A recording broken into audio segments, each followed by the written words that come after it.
Check mic, hello.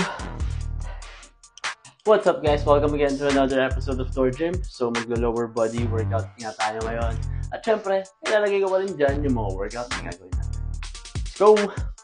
First workout nga na ginawa natin is nag-jump squat tayo. So ginawa nga natin yan for 12 reps and 4 sets. Solid na solid nga yung workout na yan guys para ma-improve din yung mobility at yung balance natin. Next workout naman na ginawa natin is nag-deadlift tayo. So ginawa naman natin yan for 10 reps and 3 sets. After naman natin mag-deadlift, nag-leg extensions naman tayo.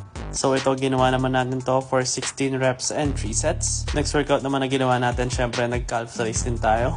So ginawa rin natin to for 16 reps and 3 sets. And for our last workout for today, nag-lunges naman tayo.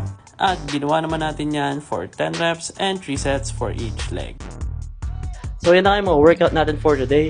And syempre kung kailangan ng mga gym equipments or kung saan ko nabili itong mga gym equipments ko, check nyo lang yung TikTok shop ko. And kung mga workout naman, check nyo lang yung bio ko. Follow for more. Bye-bye!